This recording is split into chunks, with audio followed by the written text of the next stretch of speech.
Vamos à entrevista com ela, a gente vai se despedindo aqui do Poder Expresso. Forte abraço. Queria agradecer muito aqui a presença do senhor aqui no Poder Expresso, aqui no SBT News, e começo perguntando qual foi o impacto dessa calamidade no Rio Grande do Sul em relação à indústria de alimentos. Boa tarde, Léo. A gente que agradece a oportunidade de estar com vocês falando aqui, né? A indústria de alimentos está presente no Brasil inteiro. São 38 mil empresas no Brasil todo, do Brasil de norte a sul. E no Rio Grande do Sul não é diferente, né? No Rio Grande do Sul você tem ali números expressivos, são 3.700 empresas de alimentos e bebidas que produzem dia e noite no Rio Grande do Sul. Isso gera 157 mil empregos diretos no Rio Grande do Sul e indiretos mais 628 mil. É uma indústria bastante importante, ela compra da produção agrícola do estado, essa indústria compra 70% do que o campo produz, né?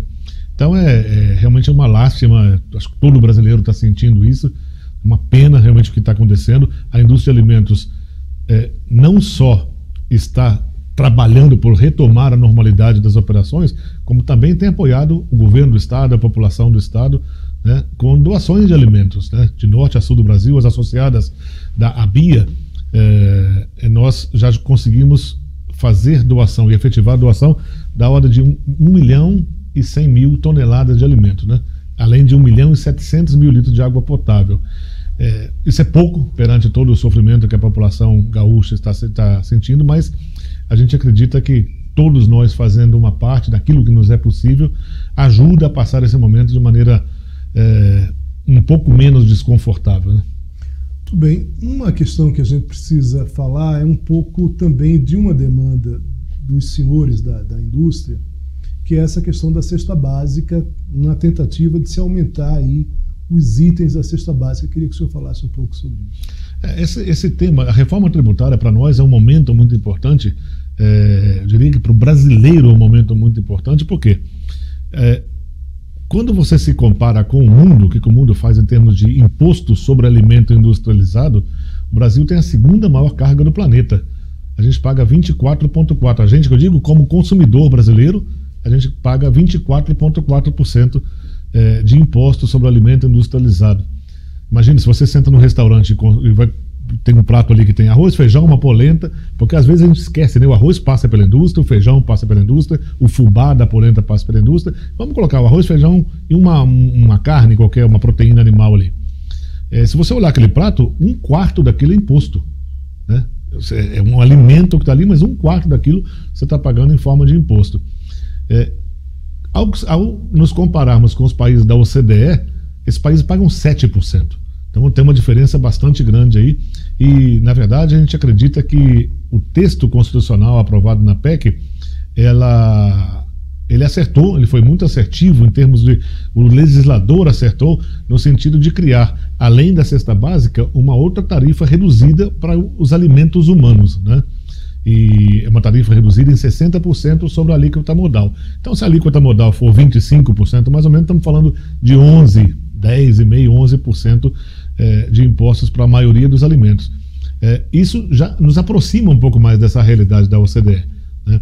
Agora, por outro lado, a cesta básica que foi apresentada agora pelo Executivo, que está chegando no Congresso, começa a ser discutido no Congresso, nos parece uma cesta básica que poderia ser ampliada, né? Você não tem, por exemplo, na cesta básica, você não tem frango, que é a proteína mais consumida no país, né? Um biscoito Maria, um biscoito Maizena, por exemplo, que são amplamente consumidos e principalmente pelas camadas mais desfavorecidas economicamente, também não está na cesta básica, né? Então a gente acha que tem um espaço para discussão e tem muitos produtos importantes que poderiam estar na cesta básica e outros produtos também bastante importantes que deveriam estar na tarifa reduzida. Os senhores estão negociando diretamente com a Esplanada, com os ministérios, é isso? Para tentar... A gente já negociou com a Esplanada, agora é o momento que está no Congresso, né? O PLP já está no Congresso, está sendo discutido, e é um debate amplo, aberto, democrático. Nós participamos hoje de uma audiência pública, inclusive, sobre isso. Tem pessoas que defendem um lado, outras pessoas defendem tem outra visão sobre o tema, né? Mas, de fato, assim, a gente pensa que a reforma tributária é uma oportunidade ímpar para o Brasil. quando a gente pensa que nós pagamos 24%, como consumidor, 24,4% de impostos sobre alimentos industrializados, e a gente nos compara, a gente se compara, né, com o que o planeta faz, e analisando a questão da fome e da insegurança alimentar que nós vivemos no Brasil, a gente acredita que esse é o momento do Brasil poder realmente executar justiça social através do alimento. Por quê?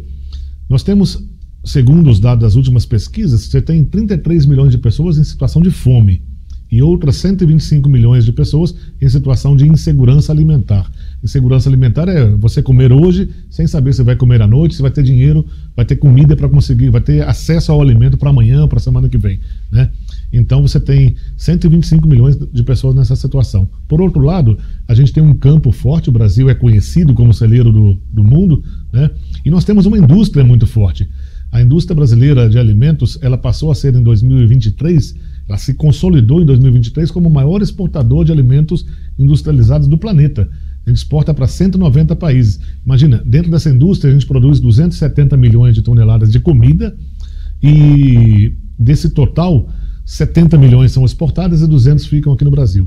E nós temos capacidade instalada ociosa que poderia ser utilizada amanhã. Se houver demanda, não precisa fazer muita coisa para a gente produzir mais comida. Então, assim, o que está faltando realmente é demanda, o que está faltando é renda, porque nós temos um campo forte, temos uma indústria forte, o que falta é renda para o consumidor ter acesso ao alimento de maneira mais adequada. Então, a reforma tributária nos parece uma chance assim, ímpar para o Brasil promover essa justiça social também através do alimento. Um dos temas que acabam envolvendo, né, controversos é justamente dos alimentos, desses itens ultraprocessados. Queria que também o senhor falasse um pouco sobre isso, sobre essas classificações.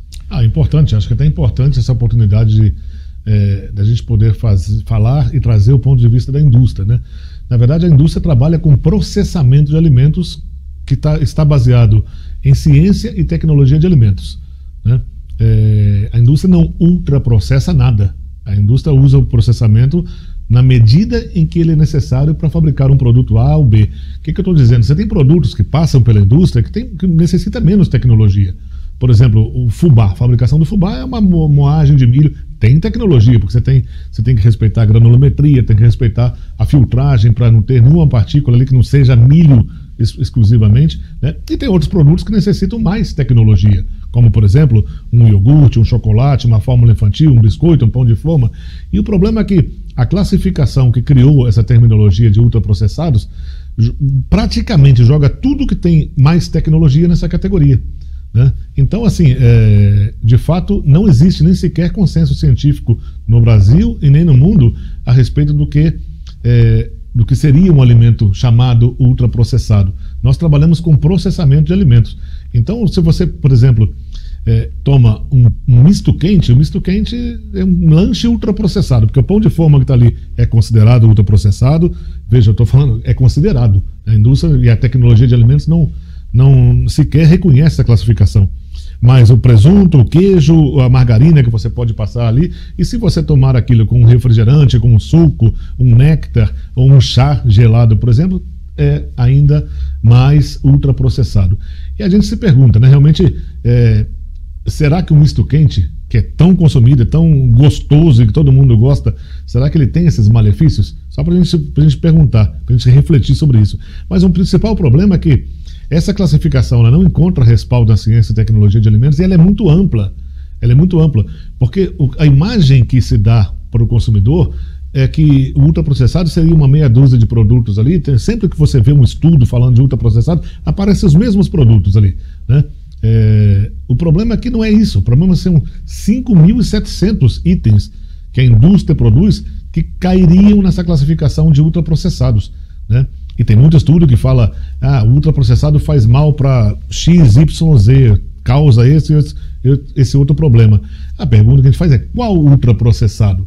Porque não é possível você pensar que o impacto que, por exemplo, eu vou citar vários produtos ultraprocessados aqui, né? Você não consegue, não é possível pensar que o impacto que um pão de forma com cereal, com frutas, um cereal matinal ou um iogurte, um requeijão, possam causar no teu corpo, não é igual na mesma intensidade, né? Então você pega 700 produtos. Ali você tem todos os molhos para salada, molho de tomate, você tem maionese, ketchup, requeijão, ou seja, e fica tudo dentro dessa classificação.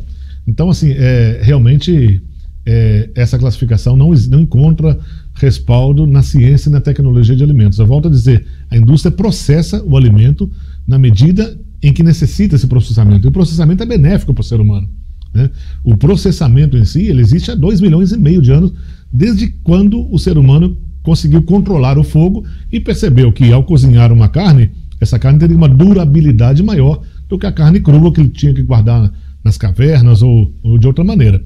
Então, o processamento ele veio para quê? Basicamente para...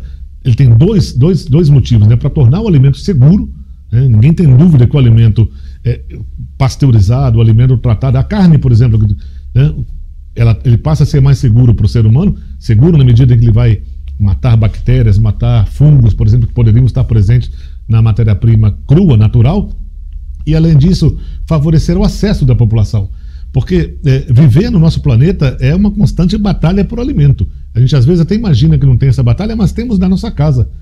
Mesmo que você more sozinho, você tem lá um tomate que fica em cima da mesa, 2, 3 dias você perdeu. Por quê? As bactérias que estão na sua casa também precisam se alimentar. E elas vão buscar o tomate para se alimentar. E essa alimentação dela faz o tomate apodrecer e você perde o tomate. Você perdeu a batalha para aquela bactéria. O que a indústria faz, por exemplo, você pasteuriza aquele tomate, faz um molho de tomate, um extrato de tomate, e a partir daquele momento você elimina essas bactérias. Então a gente começa a dar uma vantagem competitiva para o consumidor contra todo esse mundo invisível que nos cerca. Muito bem, queria agradecer muito aqui a presença, as declarações, os esclarecimentos. Muito obrigado, espero tê-lo aqui outras vezes, em outra oportunidade. Obrigado, um prazer para nós e conte sempre conosco. É um prazer estar com vocês aqui.